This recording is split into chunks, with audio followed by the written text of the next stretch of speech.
My mom would be at all my sporting events. Let's say I was playing football, okay? My mother would be on the sidelines, and if the play on the field started going one way, my mother would run along like, Mark, get him, get him! I'd be like, oh my gosh. I'd get in the huddle with the other guys. They go, Mark, is that your mother? I go, no, I never saw her before in my life. See, the greatest gift my mother ever gave me, she believed in me. I have overdosed on drugs on 3 occasions where I should have been dead. But I believe I was kept here for a reason. You show me your friends, I will show you your future. How do I know this?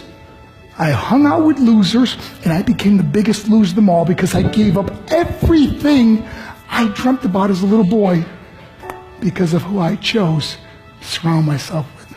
My friends would drive me home at 2, 3, 4 in the morning. We'd be drunk and high, laughing in the car. We'd pull up in front of my house in New York. They go, Mark, the light's on. I go, oh man, my mother's up. See, my mom wouldn't go to bed until she knew her son was still alive. I'd walk in, she'd say, hi Mark, how was your night? I go, it was good, Mom, I'm just gonna go to bed. She goes, can I talk to you for a minute? I go, Mom, I'm tired, I'm just gonna go to bed. She goes, Mark, I haven't seen you all day and all night. Can I please talk to you? I said, man, just leave me alone. You bug me. I'd slam my bedroom door on the one person who believed in me. I was on a worldwide tour and we were wrestling overseas in Japan. After my wrestling match, I went upstairs to my hotel room and I fell asleep. There was a knock at my door at 3 o'clock in the morning. I got out of bed and I looked through the safety window and I could see it was a Japanese promoter. So I opened the door and he said, Mark, you need to call home. There's been an emergency. I went and got on the hotel room phone. I called back to the United States. I said, hey, what's going on? They said, Mark, I don't know how to tell you this. I said, just tell me what happened. All of a sudden I started crying. They go, Mark, I can't tell you. I said, just say it. They said, Mark, your mother died. I just threw the phone down. I ran out of my hotel room. I took the elevator to the lobby, and when the doors opened up, I just ran out into the street. I mean, there was no cars, there was no people. It was 3 o'clock in the morning.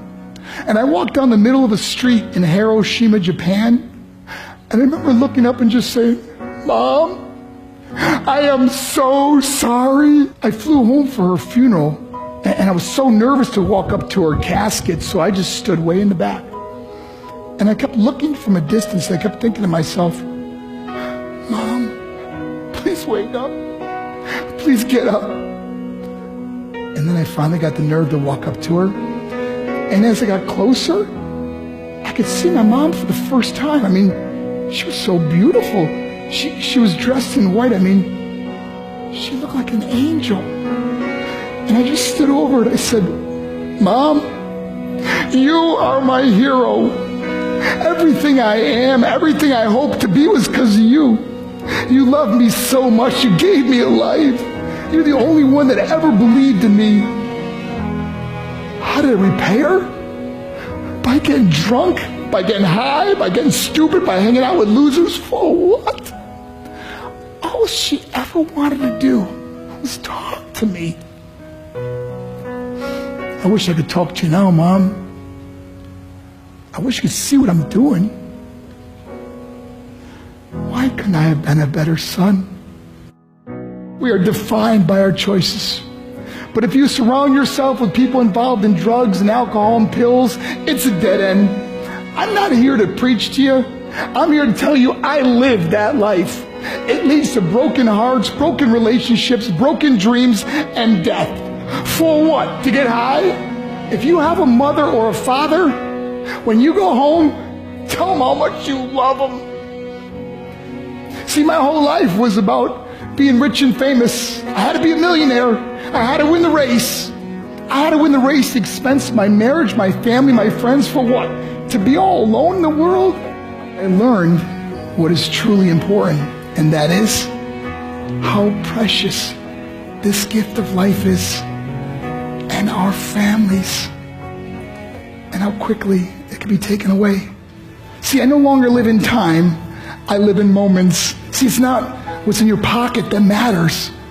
It's what's in your heart that truly matters.